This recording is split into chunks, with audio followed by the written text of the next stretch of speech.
महाशिवरात्रि व्रत में शिवरात्रि व्रत की कथा का पाठ करना बहुत ही शुभ फलदायी बताया गया है। शिव पुराण में भी इस व्रत की महिमा बताई गई है। शिव पुराण के अनुसार जाने अनजाने में भी जो मनुष्य और जीव महाशिवरात्रि का व्रत कर लेता है वह शिव कृपा का भागी बन जाता है और उससे यमराज के दूत भी दूर रहते हैं। इसलिए महाशिवरात्रि व्रत में शिव भक्तों को महाशिवरात्रि की इस कथा का पाठ जरूर करना चाहिए। पूर्व काल की बात है, चित्रभानु नाम का एक शिकारी था। वह वह शिकार करके अपने परिवार का पालन पोषण करता था। उस शिकारी पर साहूकार का काफी कर्ज था, लेकिन वह उसका कर्ज समय पर नहीं चुका पाया। फिर साहूकार ने शिकारी को शिव मठ में बंदी बना लिया। जिस दिन उसे बंदी बनाया गया उस दिन शिवरात्रि थी। चतुर्दशी के दिन उसने शिवरात्रि व्रत की कथा सुनी और शाम होते ही साहूकार ने उसे अपने पास बुलाया और ऋण चुकाने के बारे में कहा। उसके बाद वह फिर शिकार की खोज में निकला।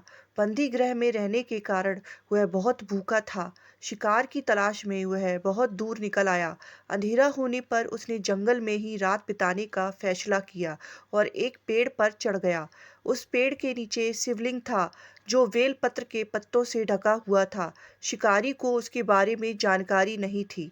पेड़ पर चढ़ते समय उसने जो टहनियाँ तोड़ी वह शिवलिंग पर गिरती रहीं। इस तरह से भूखे प्यासे रहकर शिकारी का शिवरात्रि का व्रत हो गया और शिवलिंग पर बेलपत्र भी चढ़ गए।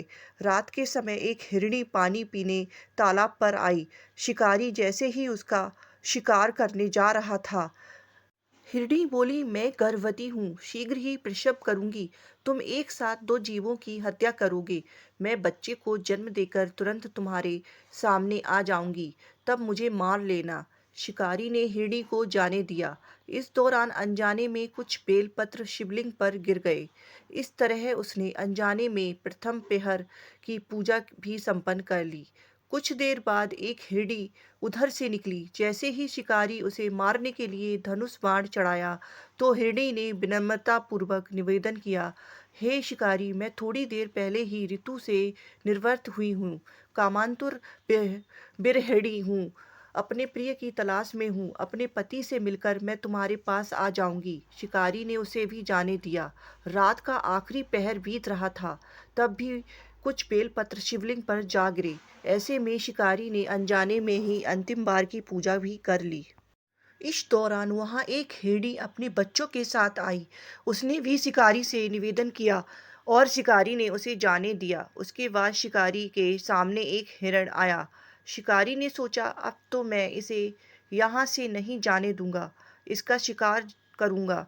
तब हिरण ने उससे निवेदन किया कि मुझे कुछ समय के लिए जीवन दान दे दो। शिकारी ने पूरी रात की घटना उस हिरण को सुना दी।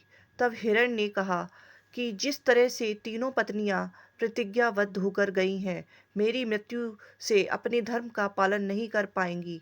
जैसे तुमने उसे उन्हें विश्वास पात्र मानकर छोड़ा है, मुझे भी जाने दो। मैं उन सबके साथ तुम्हारे सामने शीघ्र ही उपस्थित होता हूँ। शिकारी ने उसे भी जाने दिया। इस तरह सुबह हो गई। उपवास, रात्रि जागरण और शिवलिंग पर बेलपत्र चढ़ाने से अनजाने में ही शिवरात्रि की पूजा पूर्ण हो गई। लेकिन अनजाने में हुई पूजा का परिणाम उसे तत्काल मिला। थोड़ी देर बाद हिरण और उसका परिवार शिकारी के सामने आ गया। उन सभी को देखकर शिकारी को बहुत गिलानी हुई और उसने पूरे परिवार को जीवन दान दे दिया।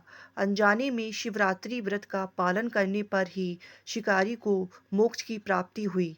जब मृत्यु काल में यमदूत जीव को ले जाने आए तो शिव गणों ने उन्हें वापस भेज दिया और उसे शिवलोक ले गए। शिवजी की कृपा से चित्रभानु अपने पिछले जन्म को याद रख पाए, शिवरात्रि के महत्व को जानकर उसका अगले जन्म में भी पालन कर रहे पाए।